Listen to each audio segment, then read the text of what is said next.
It's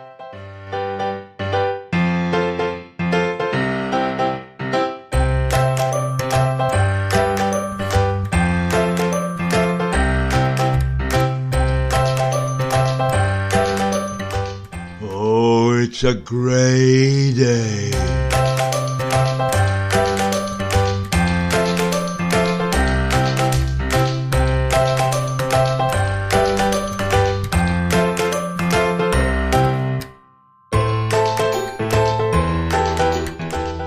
This is your funny old Rouser Radio out of Lewis in the United Kingdom, chatting to you on a Monday morning, and it is a grey day. Rain, rain, rain, rain, rain. Go away. Come back another day. Well, who knows?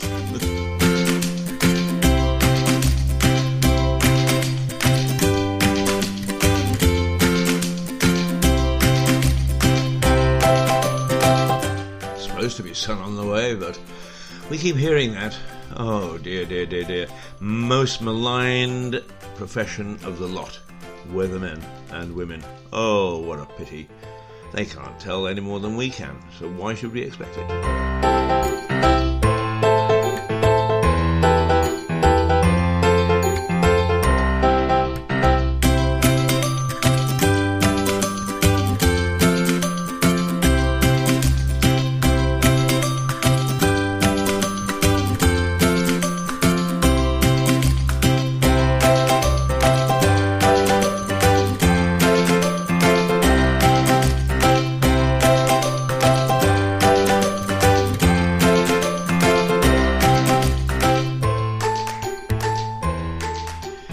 Well, here we are again. We made it through the weekend, and it was not unpleasant on some occasions, although I must confess that on Saturday it was so miserable that it really drove me back indoors. It was lockdown all over again. It was wet out. It was wet, to say the least.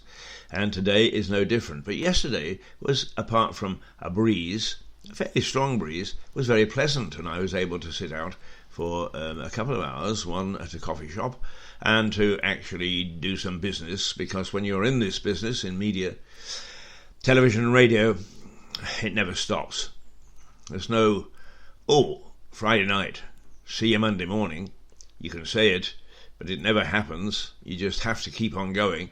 So both yesterday and the day before, I had to work and to keep things going. And keeping things going they are, because I'm very happy to say that Rouser Radio, along with its sister-brother, just so that we don't get sexist, organisation Mirador Television, will have a new home the week after next, and we'll be they're not posh, but they're utilitarian, and they're very good, and they're just suited to our needs.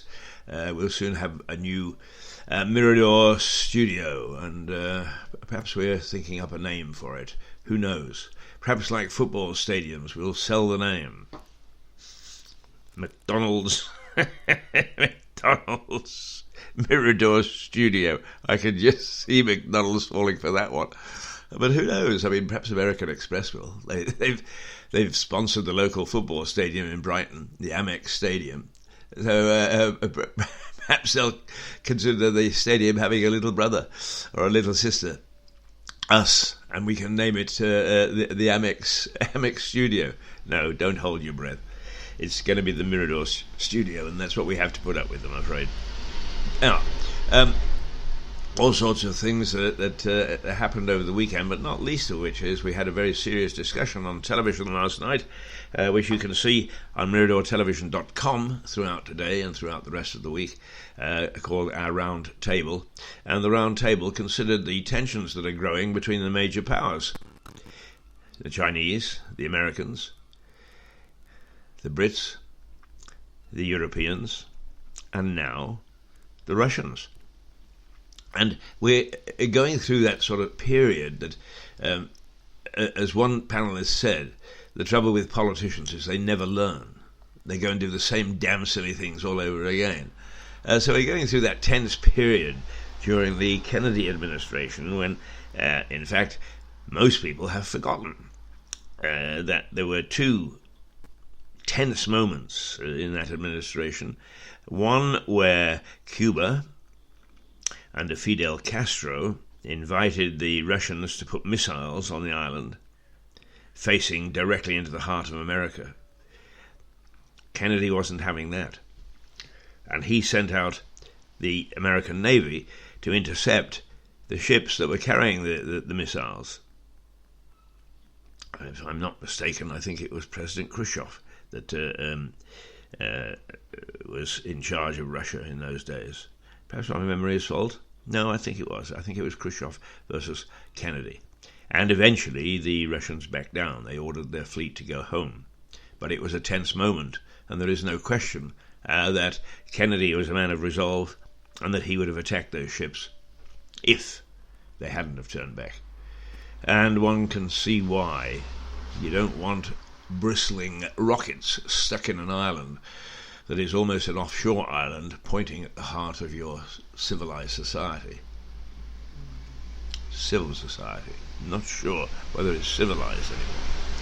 But there we are. Those are the things that we went through. The other, of course, was the Bay of Pigs, where a ragtag and bobtail nationalist mob persuaded the administration that they could actually invade Cuba and take back the administration, get rid of Fidel Castro and take over. And the Americans bought it, and there was an invasion, and it was a complete and utter disaster. It was run by amateurs.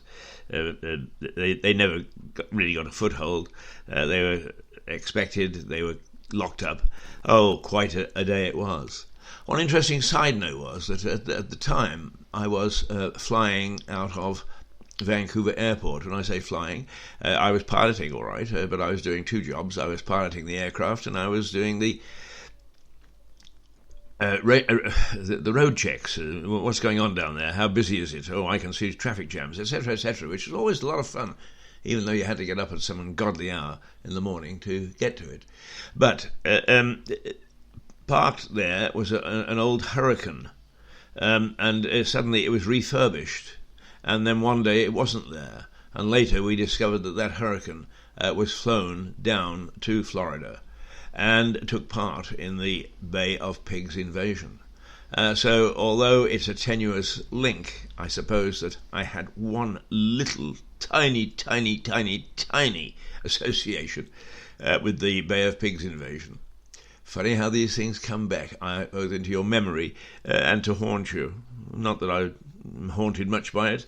It was one of those silly things that happens where sensible men are persuaded by a group of fanatics that they can do something, and they buy it and they go along with it, and then they get their fingers burned.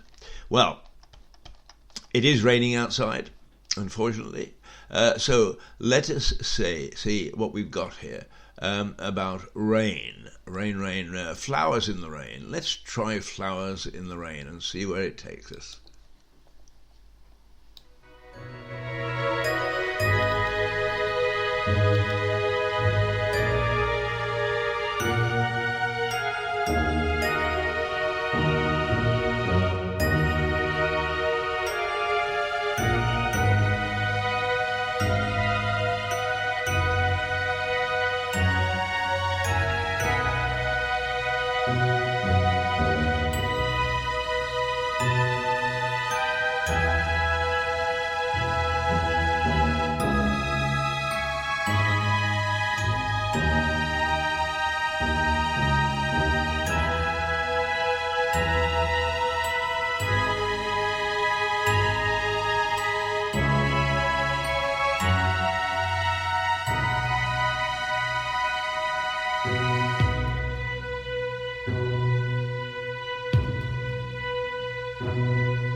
miles in the rain.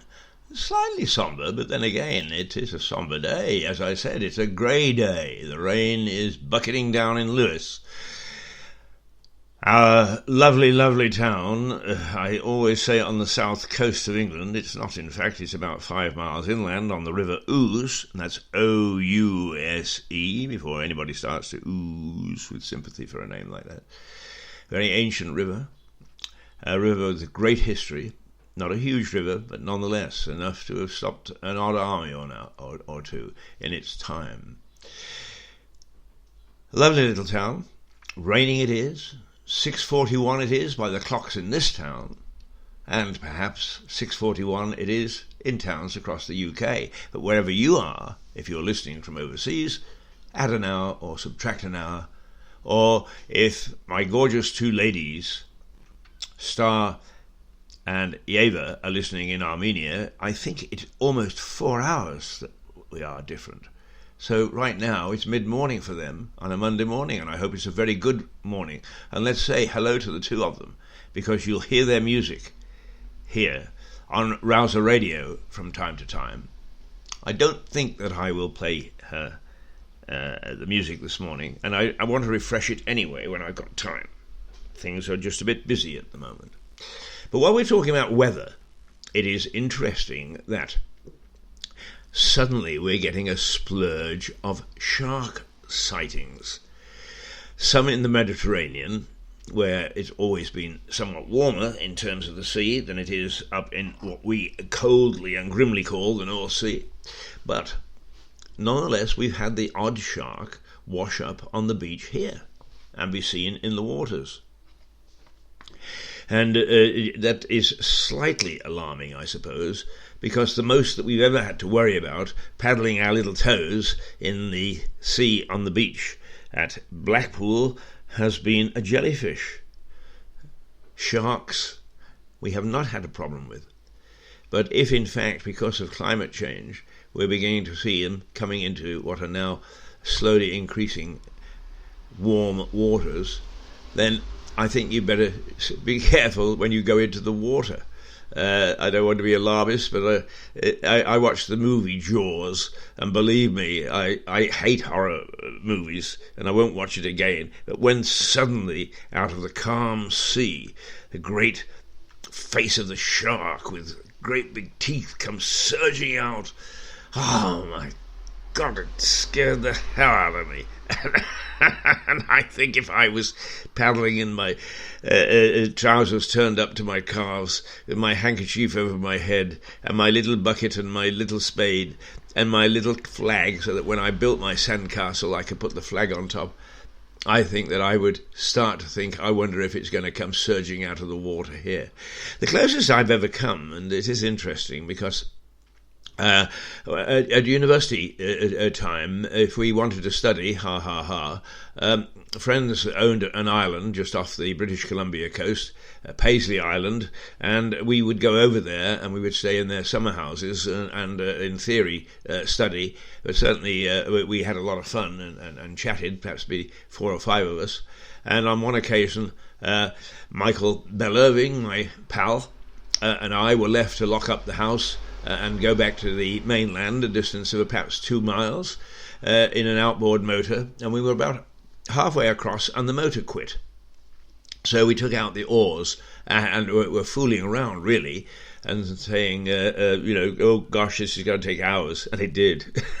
It was just paddling, rowing this little boat that was so used to being surged ahead by an outboard motor. And suddenly, about 100 yards away, a great, huge figure came arcing out of the water. And it was an orca, a killer whale.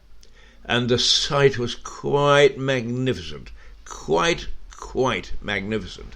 And obviously a pod were going up the sound. And one of them decided to poke his